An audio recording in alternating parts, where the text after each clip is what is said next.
안녕하세요. 원일이 TV 시작하겠습니다. 장성철 초대석 시간 돌아왔습니다. 어서 오십시오. 반갑습니다. 네, 긴박하게 돌아갔습니다. 또 일주일이. 이렇게 매주 이렇게 뭔 일이 생겨요. 예, 대한민국 정말 다이내믹 코리아라 그러는데 저희가 드릴 말씀은 많지만 국민 네. 여러분들께서는 속이 많이 상하실 것 같아요. 맞아요. 그래서 시청자 여러분들도 저희 원일이 TV 보시면서 너무 속상해하지 마시고요. 상황이 이렇다. 이게 어떻게 될까? 어떻게 됐으면 좋겠다. 이렇게 같이 생각해보는 그런 기회가 됐으면 좋겠습니다. 네, 같이 생각하고 좀 같이 공유하고 같이 고민을 좀 하다 보면은 좋은 세상이 오지 않을까 이런 생각으로 저희 원일이 TV 하루하루 보내고 있습니다. 네. 이재명 지사 기사회생했어요. 사법 족쇄가 풀렸고 정치 생명을 연장하게 됐다. 이제 대권 꿈으로 한 걸음 더 성큼 다가섰다. 이렇게들 많이 분석들을 했는데 진짜 죽다 살아난 게 이번에 사실은 30억. 신용불량자 될 뻔했던 거. 그렇죠. 예. 그 경기도지사 국고 보조금, 선거 보조금. 선거 비용이 30억이 들어갔는데 이번에 그 지사직을 만약에 2심처럼 원심 확정이 됐으면 그 30억 원을 전부 다 개인이 물어냈어야 되는 상황이면 이재명 지사 돈이 없잖아요. 25억 있다요. 25억 있대요. 네. 그래서 재산이 25억. 총 재산이. 예. 그래서 그걸 다 해도 30억을 못 하기 때문에 어찌됐든 지옥 문턱까지 갔다 왔어요. 근데 저분들 또 지금 박원순 전 시장처럼 또 모금운동 하면은 또 금방 모여요. 왜냐면 매니아층이 많아가지고. 괜히 엄살 부렸던 건가? 보다는 어쨌든 자신의 정치적인 꿈에 날개가 꺾이지 않을까라는 걱정을 더 많이 한 것 같고 돈 문제를 얘기한 거는 좀 인간적인 부분으로 호소한 것이 아니냐. 저는 저번 쇼에 능해가지고 모든 게 다 쇼로 보여요. 장 소장님은 그 엄살도 믿지 않으시는구만요. 못 믿겠습니다. 그렇군요. 좋습니다. 자, 어찌됐든 이재명 지사가 이렇게 살아나면은 이낙연 대세론이 흔들거릴 것이다. 이런 분석들 많이 하는데 동의하십니까? 흔들거린다기보다 이제 재밌어졌죠. 이낙연 혼자 이렇게 맨날 저분이 하는 말이 있잖아요. 현안에다 물어보면 엄중하게 생각하고 잘 해결돼야 됩니다. 이런 식의 얘기를 하는데 엄중하게 바라보고 무거운 마음으로 지켜보고 있습니다. 네. 그런데 이제 강력한 경쟁자가 나타났잖아요. 그럼 이제 서로 치고받고 싸울 수밖에 없어요. 물론 어제 그 이재명 지사가 소감을 발표하면서 이낙연 전 총리님께 협조하고 협력하고 잘 해나가겠습니다. 함께 그렇게 했는데 그러면 대권 후보로서 자격이 없는 거예요. 서로 치열하게 경쟁하면서 서로 공격하고 자신의 선명성 그런 것들을 국민들께 내보이고 국민들이 그걸 인정해주면 대권 후보 되는 거지. 이낙연, 이재명 그래 사이좋게 어깨동무하면서 잘 문재인 정권 마무리를 위해서 같이 노력해라. 지지층에는 지지를 받을 수 있지만 지지를 하지 않는 분들에게는 상당한 회의감이 들 거예요. 저 사람들이 과연 대통령 깜이냐? 그거에 대한 근본적인 회의가 들 수 있을 겁니다. 지금 민주당에서 나오는 모든 말은 그건 액면 그대로 다 받아들이면 안 되죠. 믿으면 안 되는 거지. 지금은 싸울 때가 아니라는 얘기인 거고. 당장 오늘 이해찬 대표가 그랬잖아요. 이재명은 우리 편이라고. 우리는 원팀이라는 거 아니에요. 언제부터 우리 팀이라고 그럼요. 생각했나? 그거 믿어요? 우리 문재인 대통령을 중심으로 한 원팀이라 그랬어요. 믿겨요? 안 믿기고요. 이제는 내부의 분화가 일어날 수밖에 없다는 생각이 들어요. 그렇죠. 왜냐하면 분명히 의원들이요. 이낙연 그냥 호칭 생략할게요. 이낙연한테 줄 서는 사람, 이재명한테 줄 서는 사람, 가운데서 눈치 보는 사람이 있어요. 이게 분하고 분열이죠. 이제 보세요. 서로 통합당이 이재명과 이낙연을 공격하는 것보다 훨씬 더 가혹하게 서로를 향한 총질이 시작될 것이다. 라고 생각이 듭니다. 자, 본인 이해찬 대표, 이낙연 의원 전부 다 우리는 원팀이고 친문을 중심으로 문재인 대통령을 중심으로 성공적인 정권 마무리한다라고 원팀을 강조하면 할수록 내부적으로는 싸움이 심해질 거다 이렇게 이해도 되겠어요? 그렇죠. 왜냐면 지금 정권 초기면은 원팀 강조하면은 먹혀요. 하지만 지금 차기 대선을 앞두고 있잖아요. 가만히 원팀 강조하면은 내가 대통령 될 수 있습니까? 싸울 수밖에 없어요. 권력은 부자지간끼리도 나눠 가질 수 없다. 자, 제일 궁금한 거. 친문들 있잖아요. 친문들이 여기에 어떤 시각으로 바라볼 게 제일 궁금해요. 지금 친문들은 이낙연도 마음에 안 들고 이재명도 마음에 안 들어 합니다. 둘 다 후보가 아닌 거예요? 후보가 아닌데 지금 그러니까 둘 중에 하나를 고르기 위해서 고민하는 겁니까? 아니면 둘 다 아닌 겁니까? 기본적으로는 지금 둘 다 아니죠. 왜냐하면 이낙연은 호남 사람으로서 영남 지역에 득표 경쟁력이 있느냐 과연 호남 사람이 다음번 대선에서 우리가 영남에서 표를 얻어서 대통령을 배출할 수 있느냐 당선될 수 있느냐 라는 거에 대한 경쟁력의 근본적인 회의감을 갖고 있어요. 본선 경쟁력에 회의감을 그렇죠. 갖고 있다. 그리고 이재명 같은 경우에는 이분 고집 엄청 세잖아요. 과연 저 사람이 우리 편인가? 우리를 보호해줄 수 있는가? 그거에 대한 근본적인 회의감이 있을 거예요. 많이 싸웠잖아요. 경기도지사 선거할 때도 전해철 의원하고 붙었을 때 친문이 전해철 의원을 밀었고 예. 이재명 지사 같은 경우에는 해경고 홍씨 해가지고 예, 어마어마하게 예. 공격했잖아요. 예. 그 싸움은 그냥 싸움이 아니죠. 이거는 사생결단이었지 그때는. 그렇죠. 그러니까 이재명 지지자들과 이른바 친문 지지자들하고는 물과 기름이죠. 네. 이게 섞일 수가 없는 싸움을 그때 했어요. 상처들을 너무 냈어. 그죠? 그렇죠. 예. 그렇기 때문에 지금 이제 앞으로 이낙연과 이재명이 할 일은 친문 세력에게 얼마나 더 잘 보여서 예. 내 편으로 끌어들일 수 있느냐. 그것이 중요한 포인트 중에 하나 같습니다. 그러면 다시 우리 하나씩 짚어봅시다. 이낙연 후보에 대해서 친문들이 본선 경쟁력이 의심스럽다? 저는 그건 좀 아닌 것 같아요. 왜요? 왜냐하면 이건 본선 경쟁력을 생각할 정도로 그렇게 대단한 그 선호가 있는 게 아니고 친문들 입장에서 이낙연 후보는 우리 편이 아닌 거예요, 기본적으로. 이낙연도요? 그렇죠. 왜냐하면 친노 때, 노무현 전 대통령 때 당을 깨고 나갔잖아요. 그렇죠. 그러니까 이거는 좀 호남이냐 영남이냐의 차이를 넘어서서 친문들 입장에서는 그 뿌리인 친노 때부터 이낙연은 우리를 배신하고 떠났다가 돌아온 사람. 이 배신감이 너무 크더라고. 그러니까 이낙연과 이재명 둘 다 우리 편 아니야 라는 생각을 갖고 있는 거네요. 그러니까 이재명은 뭐 떠났다가 돌아온 게 아니고 아예 그냥 처음부터 우리하고 다른 사람. 내놓은 자식. 뿌리가 다른 사람. 이런 시각이 있고. 그러다 보니 둘 다 싫은 거는 맞는 것 같기는 해요. 그런데 현실적인 고민이 지금 없어. 여권에서 네. 차기 대선 후보의 2등을 다투고 있잖아요. 예. 아니면 친문이 자기네들의 독자적으로 추진력을 갖고 자기들의 입맛에 맞는 그런 대선 후보를 지금 만들 수 있느냐. 예. 지금 2년도 안 남았는데 쉬워 보이지 않아요. 2년이 뭐예요? 이제 1년 남짓 남은 거예요. 김경수, 그러니까 옛날에 조국 예, 법무장관 예. 해가지고 이렇게 해서 이제 대선 후보 하려고 했는데 그 윤석열이 그냥 조국을 치는 바람에 헝클어졌다라고 해서 조국. 그러니까 윤석열 총장을 얼마나 미워하는지에 대한 거는 결국은 우리의 미래가 윤석열 그렇죠. 때문에 이게 무너졌다라고 하는 그 미움이 더 큰 것 같아요. 그렇죠. 그렇게 보는 게 결국엔 차기 맞겠죠. 대선 구도가 윤석열 때문에 완전히 헝클어졌다.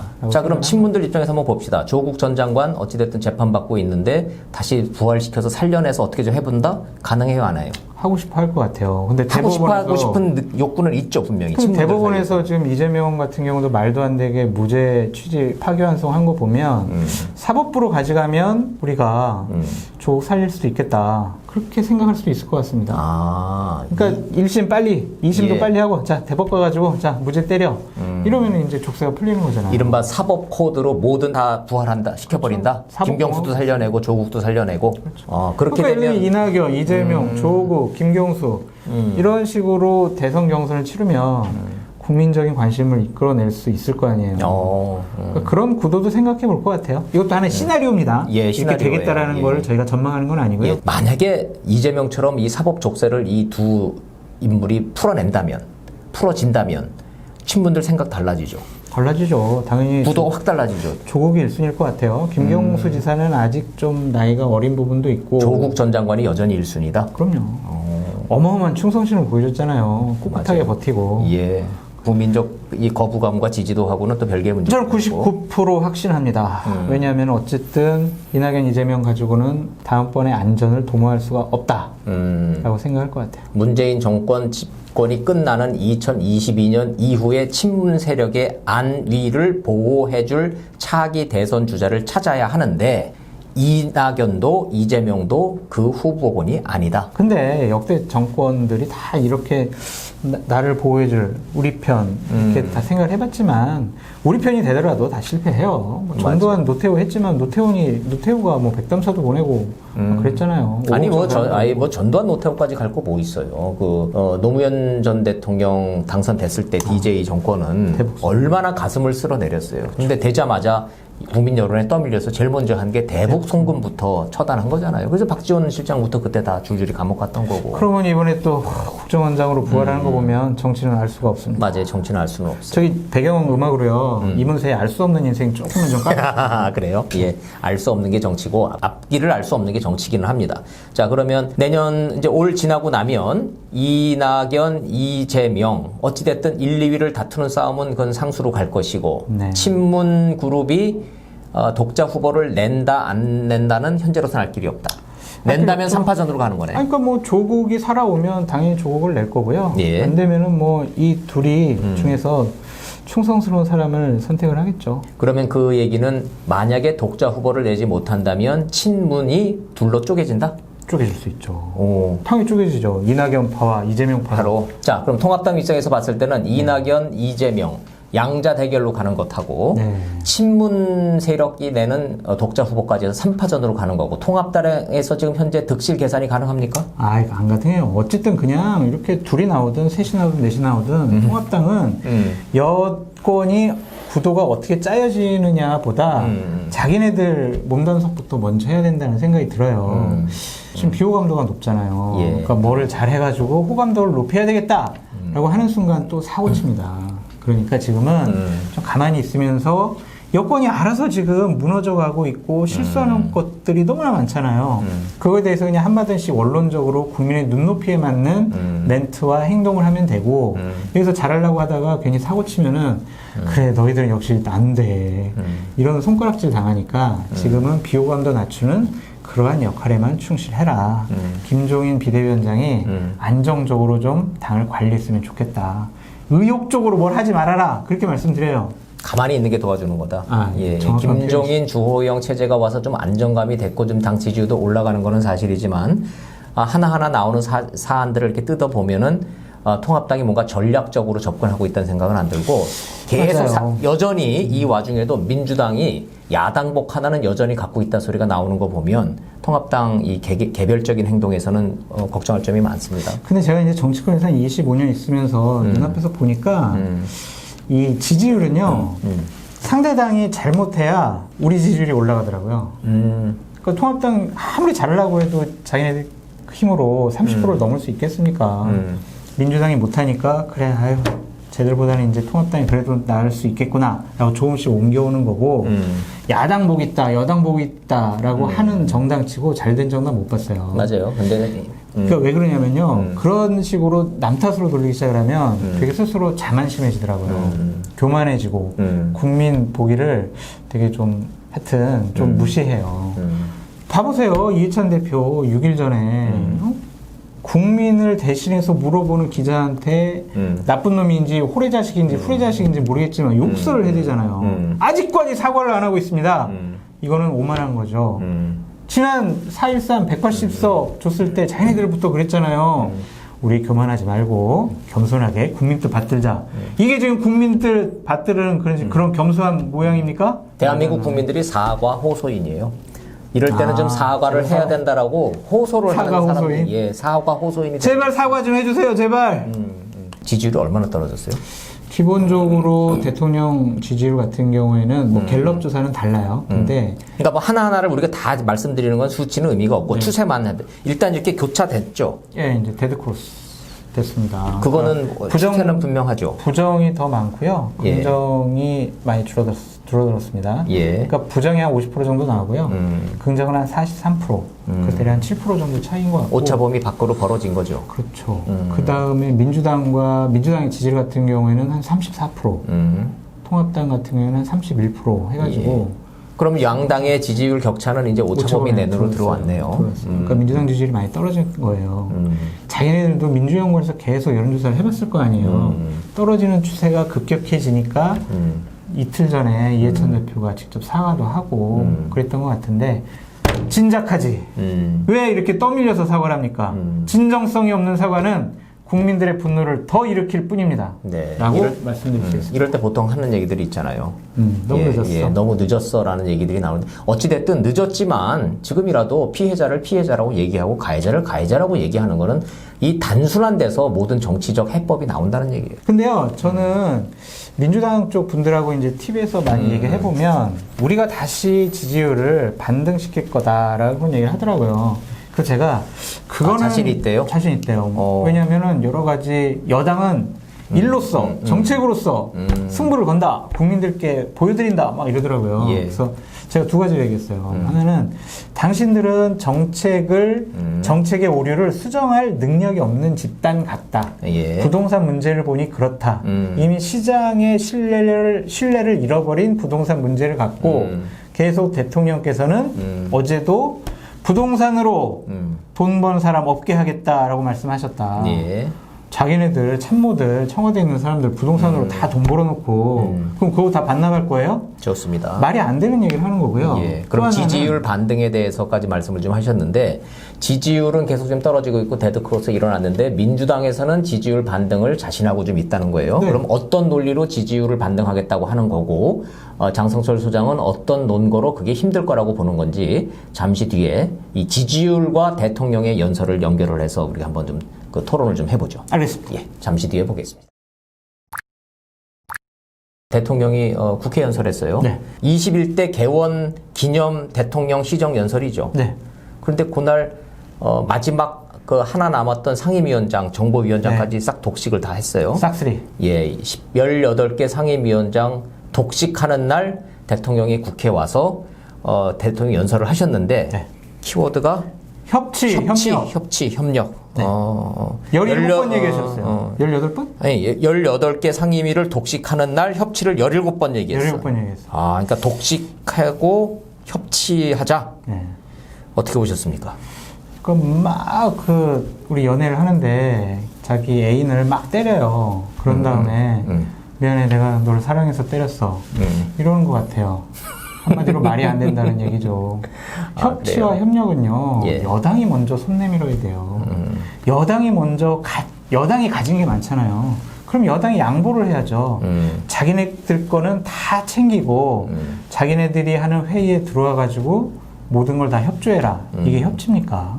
같이 나눠 먹어야죠. 그게 협치고 협력이죠. 어찌됐든 대통령이 18개 상임위 독식이 완성되는 날 국회를 방문하셔서 협치를 강조하셨다. 요거는 이제 사실관계니까 제가 말씀을 드릴 수밖에 없고. 그러니까 협치와 협력을 말씀하셨지만 내가 내놓은 법안 빨리빨리 통과시켜줘. 저는 협치라고 말씀하셨지만 협박이라고 이해하고 있습니다. 자, 쓰기는 협치라고 쓰고 읽기는 협박이었었다. 궁금한 게 하나 있어요. 네. 마지막 남은 상임위원장 하나가 정보위원장이었거든요. 네. 근데 정보위원장은 그 규정이 국회법이 희한하게 돼 있어서 네. 야당의 국회 부의장이 협의를 해주지 않으면 정보위원장 선임이 안 되게 돼 있었어요. 그래서 공석이었는데 친문 핵심 실세인 전해철 의원이 정보위원장이 됐습니다. 비결이 뭡니까?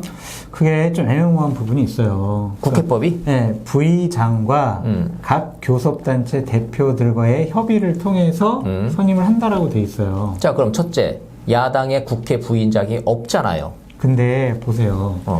부의장과 각 교섭단체 대표위원들과 협의. 부의장은요, 앞에 각자가 안 붙어 있어요. 아, 그래요? 부의장, 자기네들 부의장하고만 협의를 해도 이게 상관이 없는 거예요. 각자가 없기 때문에. 국회 사무처에서 그렇게 유권 해석을 해줬다니까요. 아, 그래요? 참 편리한 해석이네. 자, 어찌됐든. 국회 사무총장 여당 그러면 출신이니까. 야당 몫의 국회 부의장이 현재 존재합니까? 안 합니까? 정진석 의원 안 지금 한다는 거죠? 존재하고는 있는데 어쨌든 통합당에서는 안 하겠다고 하고 있기 때문에 정진석 의원? 예, 그렇기 때문에 있는 것도 아니고 없는 것도 아니고 애매하긴 합니다. 예, 정기국회 전에는 어떻게든 결론이 날 것 같은데요. 좋아요. 그러면 어찌됐든 그 국회 부의장하고 협의하여라고 돼 있는 부분을 유권 해석을 통해서 협의된 걸로 간주해서 그냥 우리 정보위원장까지 하겠다. 네. 그러니까 예를 들면은 각 교섭단체 국회 부의장과 협의를 하지 않으면 정보위원장으로 선출될 수가 없다. 이런 규정이 아니라니까요. 그러니까 그냥 자기들 마음대로 유권 해석해가지고 한 거예요. 어차피 뭐 다 먹기로 한 마당에 뭐 그런 것도 뭐 따져서 또 뭐 그거 하나 뭐 된다 안 된다 뭐 대세의 지장이 있겠어요. 다만 국회법까지 이렇게 유권 해석까지 하면서 18개 상임위를 전부 다 민주당이 독식해서 이제 국회는 민주당 위주로 이제 끌고 간다 이런 얘기인데. 선출했다. 어차피 뭐 법사위원장 아니면은 18개 중에 한 개를 갖네, 2개를 갖네, 7개 갖는 게 무의미했으니까 네. 정부위원장까지 그냥 다 줘버리고 책임져라. 네. 이게 네. 뭐 방향은 맞는 거죠. 그렇죠. 예, 좋습니다. 다 가져가라. 책임장 져라. 그렇게 21대 국회가 개원을 했고 대통령이 연설을 한 시정 연설을 이제 했는데 핵심을 이렇게 쭉 보니까 세 가지예요. 첫째, 집값 잡겠다는 거고, 두 번째 네, 아까 말했던 협치했고, 세 번째는 이제 대북 평화. 이 세 가지 지금 물 건너갔어요. 반대예요? 안 되는 거예요? 자, 첫째, 집값부터 봅시다. 투기로 집으로 돈 버는 일은 없도록 하겠다고 강조를 했습니다. 그러면요, 죄송합니다. 대통령님께서 데리고 계시는 청와대 참모들과 집권 세력에서 집을 통해서 돈을 번 분들의 그 이익금을 환수해서 어디 기부를 하시든지 아니면은 뭐 좋은 데 쓰시든지 그렇게 해야 진정성이 있고 저분이 저럴 수 있구나라고 믿을 수 있지 않을까요? 이미 돈은 다 벌어놓고 도대체 누구 돈 벌지 말라는 건지 이해할 수 없습니다. 국민들 입장에서 보면 집값이 오를 만큼 다 올랐고 또 대통령 참모들까지 그 집값 오른 거에 대한 수혜를 다 입을 건 다 입었는데 네. 이제 와서 대통령이 집값을 잡겠다 하고 투기로 돈 못 벌게 하겠다고 하는 게 와닿지 않는다? 이게요, 저는 고장난 녹음기가 계속 같은 말만 되풀이하는 것 같아요.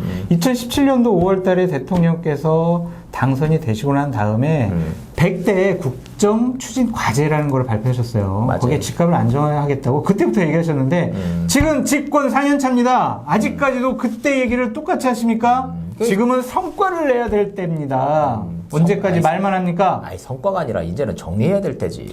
예, 정리를. 제가 지금 오늘 저 카톡을 하나 받았는데 어제 대통령 연설을 듣고 이분이 이런 걸 보내왔어요. 뭐요? 집 사기를 참 잘했다. 대통령이 집값 오르는 거는 없도록 한다고 말씀하시는 거 보니 안 믿는 거예요, 이게. 올라간다. 네. 근데 여기에 미안하네. 이게 그냥 이분이 뭘 몰라서 하는 얘기가 아니라 TV 토론에 나온 그 여당 의원이 마이크 꺼진 줄을 모르고 진성준 의원. 네, 마이크 그 청와대 출신이잖아요. 네. 근데 마이크 꺼진 줄 모르고 그 생방송 중에 집값 못 잡습니다 이거. 결국은 또 올라갑니다 이래 버렸잖아. 이 꺼진 줄 모르고. 지금 MBC 난리 났대요. 그러니까. 대형 방송사고라고 해가지고요. 지금 징계 먹을 것 같다는데요. 네. 그러니까 그 상태에서 대통령이 집값을 잡겠다고 시정연설을 했더니 저한테 어떤 개인이 카톡을 보내왔는데 집 사기를 잘한 것 같다는 거예요 지금. 대통령이 집값을 떨어뜨린다는데 집 사기를 잘했다는 거 아니야. 저는 대통령님께 좀 부탁드리고 싶은 게 있습니다. 국민 청원이라도 하고 싶은데 다른 데 집값은 잡으시고 일산 집값은 좀 제발 올려주십시오. 아, 일산에 사시는 분들은 또 그런 문제가 있구나. 예. 자, 어찌됐든 집값을 잡아야 되는데 정부, 특히 대통령의 말씀이 국민들한테 이렇게 액면 그대로 전달이 되지 않는다는 거 이거는 문제가 심각하다는 얘기를 저는 하고 있는 겁니다. 저는 국장님, 되게 이 부분에서 되게 이 정권이 위기에 처했다라고 좀 봐요. 왜냐하면 권력과 집권 세력을 바라보는 국민의 눈이 네 단계예요. 뭐예요? 처음에 딱 당선이 됐어요. 대통령으로 당선이 되면요, 국민들이 환호하고 박수 쳐줘요. 처음 전폭적인 지지를 한다는 거죠. 기대감이 높으니까. 90% 지지율 나오는 이유가 그거거든요.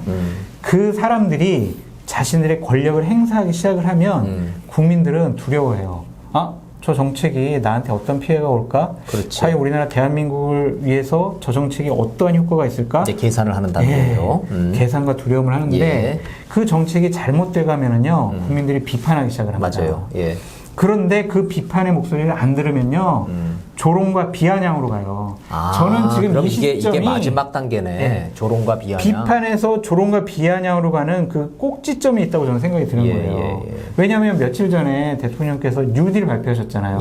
2035년까지 190조를 투자해가지고 뭐 90만 개 일자리를 만들겠습니다라고 했더니 두 가지 비판이 나오더라고요. 비판이 아니라 조롱. 제발 빚 좀 그만 내. 그냥 가만히 있어. 아무 일도 하지 말고 그만 좀 빚낼 생각해. 라는 것과 90만 개 일자리, 산불 감시인 그러면은 그 알바 자리 일자리를 90만 개나 만드는 거야? 이런 식의 비아냥이 나와요. 대통령이 약속하셨는데.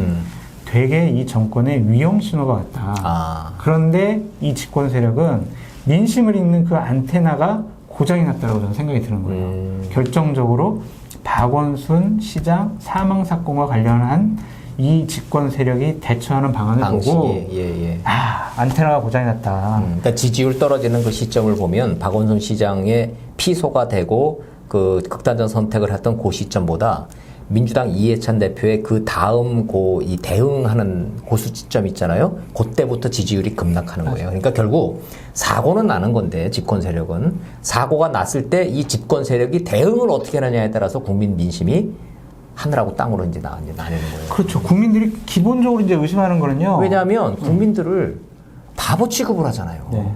국민의 뜻이 천심인데요. 그러니까 국민들이 이런 의심을 하는 것 같아요. 도덕과 규범, 윤리? 이 사람들은 잣대가 다르구나. 자기네한테는 어마어마하게 관대하고 상대방에게는 되게 엄격하게 하는구나.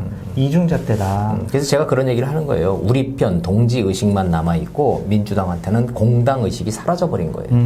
예.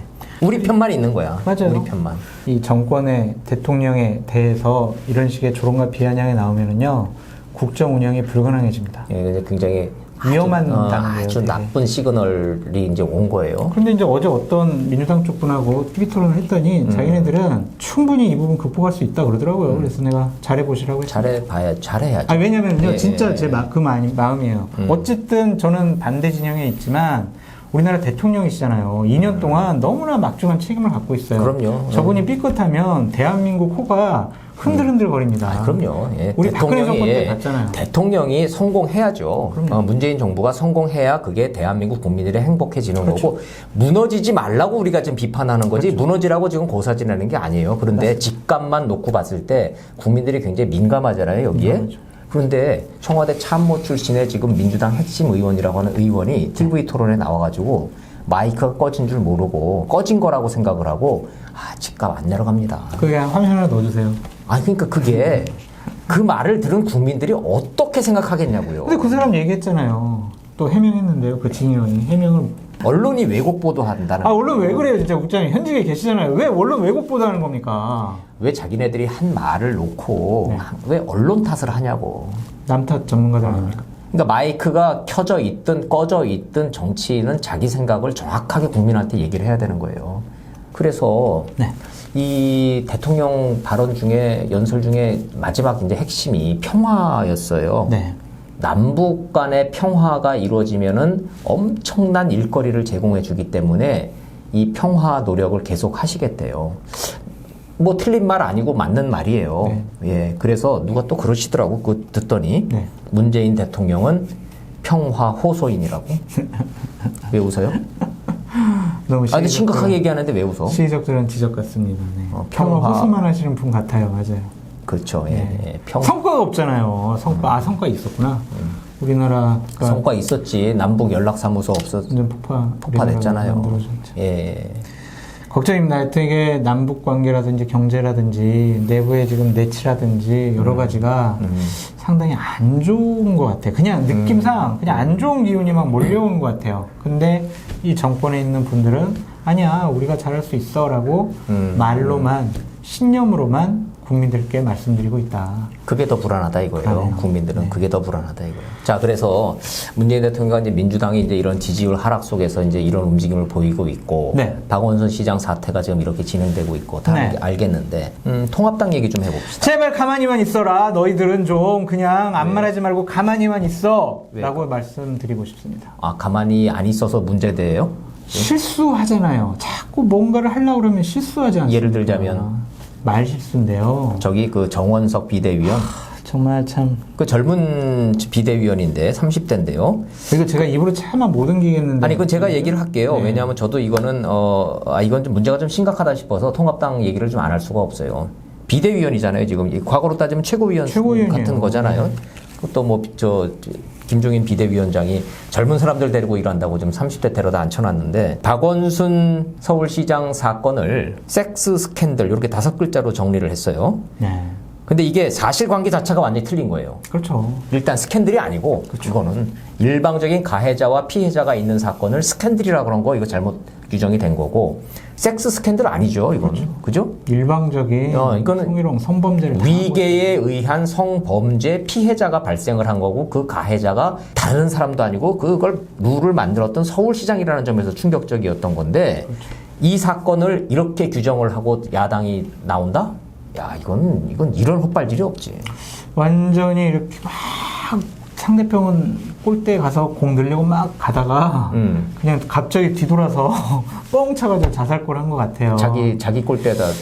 근데 저는 이런 자기 골대가 어딘지 남의 골대가 어딘지도 잘 모르는 분이 비대위원을 하고 있어. 좀 젊은 친구인데 뭐 하여튼 열심히 한다고 했지만 여러 가지 실수를 많이 한 것 같아요. 자, 일은 벌어졌어요. 박원순 시장 사태가 터진 것보다 그거를 뒷수습하는 민주당의 대응 방식 때문에 지지율이 급락하는 것처럼 분노하는 거예요. 자, 통합당도 이런 헛발질, 실수가 나왔어요. 이건 이 사람의 분명한 잘못이야, 비대위원회. 그러면 그 다음 당의 조치 뭐예요? 비대위원 활동 중지 권고. 좀 어렵죠? 다시. 비대위원 활동 중지 권고. 당분간도 비대위원 활동하지 마. 라고 권고. 강제하는 것도 아니고. 한마디로 이거는 징계를 한 게 아니라 징계 호소네. 네. 그러니까 제가 보니까 통합당이 지난 작년과 올해 민주당한테 못된 걸 배운 것 같아요. 우리 편을 좀 감싸고 보호한다라는 걸 지금 배우고 있는 것 같아요. 배울 걸 배워야죠. 그 얘기 좋을까? 배울 걸 배워야지 이런 걸 배우냐고요. 자, 이건 우리가 좀 정리를 좀 하고 갑시다. 이건 잘못한 거예요. 잘못한 거고요. 이렇게 되면은요, 통합당이 민주당에 대해서 박원순 시장 사망 사건과 관련해서 비판할 수가 없어요. 맞아요. 비판의 정당성이 없어져요. 맞아요. 빨리 내부 문제를 정리하셔라. 라고 다시 한번 말씀드려요. 네, 그래서 장 소장님이 시작할 때부터 아무것도 하지 말고 가만히 있는 게 도와주는 거라 그러셨구나. 네. 가만히 있으면은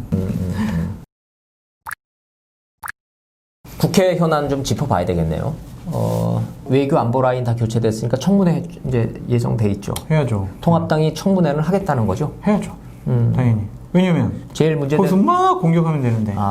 제일 야당판이에요. 제일 문제가 되는 분이 통일부 장관 후보자인 이인영 의원이 돼요. 이인영이죠. 왜 그래요? 아들 유학 비용 때문에 그렇습니다. 스위스에서 유학하고 있습니다. 그 물가 비싸기로 유명한 스위스에서 저 패친에 스위스에서 사시는 분이 계시거든요. 예. 그분이 스위스는 지금 물가가 전 세계에서 제일 비싸고 와퍼 그 햄버거 하나가 2만 원이에요. 지금 총 월세를 580만 원으로 했는데 그러면 월 50만 원이라는 얘기거든요. 월세 50만 원짜리는 또 스위스에 존재하지 않는다며. 그 친구방이랑 공유한다고 하는데 말이 왜 자꾸 바뀌어요? 왜 처음부터 그렇게 안 하지? 감출 게 있으니까. 뭘 감추고 싶은 거예요? 우리 애가 내가 처음 얘기했던 비용보다 훨씬 더 많은 금액을 갖고 유학을 하고 있다라는 것이 드러나면 안 된다. 그러니까 이거 좀 뭔가 악의가 안 맞는 거예요. 근데 이런 것 같아요. 민주당에 있는 의원들 자녀들, 자식들이 외국에 가서 유학 안 하라는 법은 없잖아요. 유학할 수 있어요. 누가 문제 삼아요? 그거를 유학 보낸 거 가지고 문제 삼는 거 그렇죠. 아니잖아요. 유학할 수 있는데 과연 어떤 돈으로 유학을 했느냐라는 것과 과연 정당하게 유학을 갔느냐라는 것과 또 유학 갈 때 부인이 거기 또 장학재단에서 좀 돈 주고 이랬다라는 의혹도 나오잖아요. 그러니까 그러한 의혹들 그리고 결정적으로는 이거 같아요. 뭐예요? 이인영, 임종석 이런 사람들의 상징성이 있잖아요. 반미, 통일, 그렇죠. 자주 그리고 약자를 위하고 우리 어려운 서민들의 삶을 사는 그들의 입장을 대변하는 사람이라고 하는데 얘네들도 까보니까 미국에 유학 보내고 스위스에 유학 보냈다. 얘네들이 여태까지 비판했던 그 기득권 세력과 똑같은 행동을 하더라. 앞다르고 뒤다르다. 결국에는 위선자들이다. 시청자 여러분들이 도대체 정치인들이 공식적으로 버는 돈이 얼마인가를 잘 아실까 모르겠어요. 일단 국회의원이잖아요. 이인영 의원이. 그러면 세비가 연봉이죠. 연봉인데 제가 딱 까놓고 말씀드릴게요. 한 달에 그러니까 1년을 평균 딱 내가지고 한 달에 한 1,100만 원 정도 받아요.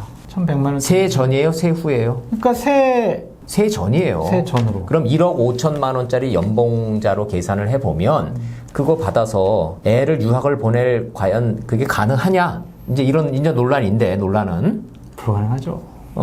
그런데 국회의원을 이렇게 선수가 쌓이면서 현금 예금액이 점점점 늘어가지고 부인하고 자기하고 이렇게 합쳐서 4억이 넘더라고요. 애 유학 보내고 그리고 알뜰살뜰 저축을 해서 윤미향 의원처럼 지금 한 4억 정도 현금 자산을 갖고 있는데 그 유학 갔던 아들이 그 유학 기간 동안에 또 1,200만 원씩 기부를 했어요. 아들이요? 네, 아들이. 뭔 돈이 있어요? 그리고 이인영 의원의 본인의 지출 액수가 제출 자료를 봤더니 없어요? 좀 쓴 돈이 없어. 뭘로 썼대요? 여태까지? 신공이네요.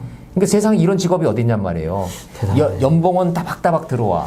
저는 추측해봅니다. 이인영 의원이 원내대표였잖아요. 원내대표는 활동비가 저 이것까지 말씀드려야 되나? 한 달에 여당 원내대표가 운영위원장까지 겸하거든요. 네. 그럼 거기서 나오는 현금성 활동비가 대략 한 5천만 원 정도로 보시면 돼요. 월? 네. 월 5천만 원을 쓴다고요? 자기 개인 돈 쓸 일이 없구나. 없어요. 현금으로 줘요, 그것도. 현금. 그래요? 그래가지고 그때 무슨 활동비, 특수활동비를 국회 없앤다고 했잖아요. 국회의장하고 상임위원장 것들만 좀 없어졌지, 원내대표 활동비 같은 경우에는 거의 그대로라고 하더라고요. 그러니까 원내대표를 하는 동안에는 그 돈 가지고 자기도 쓸 일이 없어요. 그러면 근데 장 소장님 설명을 듣고도 내가 이해가 안 된다니까. 왜요? 그거는 원내대표는 국회 원내의원들을 데리고 이 공적인 활동을 하기 위해서 일종의 업무 추진부 주는 거잖아요. 그렇죠. 판공비 주는 거잖아. 그럼 국회에서 밥 먹고 뭐 사람들 만나고 이렇게 들어가고 하는 거 쓰라는 돈이고 내가 지금 묻는 거는 생활비잖아요. 그 생활비로 썼겠죠, 뭐. 근데 대략 5천만 원 정도 현금을 받으면은요, 부대표단한테도 한 100만 원씩 주고 정책의장한테도 뭐 좀 얼마씩 주고 제가 아는 건 그거예요. 그게 상식이에요. 대략 2천에서 2,500만 원은 자기가 쓰는 돈을 남겨둬요. 그리고 사실은 또 수시로 국회의장께서 여당 원내대표를 불러가지고 밥값 없지 하면서 이렇게 또 현금을 주시고. 그래요? 참 좋은 직업이다. 좋은 직업이에요. 예. 여당 원내대표가 짱이에요. 이게 장관만 안 됐으면 사실 이것도 드러나지 않는데 그렇죠. 장관 후보자가 되다 보니까 이게 자료를 제출을 하다 보니까 본인이 쓴 카드 내역이나 생활비 쓴 이 지출 내용이 없고 자녀 아들 그 유학 비용은 송금한 내역을 봤더니 너무 적고 근데 스위스에 들어가는 돈은 이건 상식적으로는 앞뒤가 잘 안 맞고 그래서 요새 그래서 이인영 신공의 비결을 좀 알려달라고 재테크 하는 데서 그 물어야 될 정도 아니냐. 윤명보다 더 뛰어나네요. 근데. 이인영 승. 예. 이인영까지도 그랬구나. 아이고 이게 바로 국민의 마음입니다. 근데 이런 내용을 가지고 이제 청문회를 한다는 거죠? 네. 근데 내가 뭐 잘못했습니까? 라고 또 하면서 무슨 계좌 이렇게 복사해서 보여주고 막 그럴 것 같아요. 뭐 부모님으로부터 물려받았다 그럴 거고. 뻔하죠, 뭐. 그렇구만요. 아이, 참. 근데 우장님, 국민들이 다 알고 이런 말도 안 되는 일이 벌어지고 있구나라고 분노하실 거라고 생각합니다. 이미 그런 조짐들이 나타나고 있잖아요. 지지율 떨어지고 있고 네. 지지를 철회하는 분들이 많아지고 있습니다. 예, 그런데요. 국민들은 이래요. 그런데요. 그래서 저도 포기하지 않고 계속 줄기차게 요구할 겁니다. 저는 항상 원예리 TV를 보면서 구독과 좋아요를 누르면서 많은 공부를 하고 있습니다. 다음 주에도 정말 저에게 많은 가르침을 주시기 바랍니다. 고맙습니다. 장성철 소장님과 함께하는 시간 즐거웠습니다. 저도 감사했습니다. 네, 오늘 여기까지 하고 다음 전국 현황 또 장성철 소장님과 함께 또 분석해드리도록 하겠습니다. 고맙습니다. 감사합니다. 감사합니다.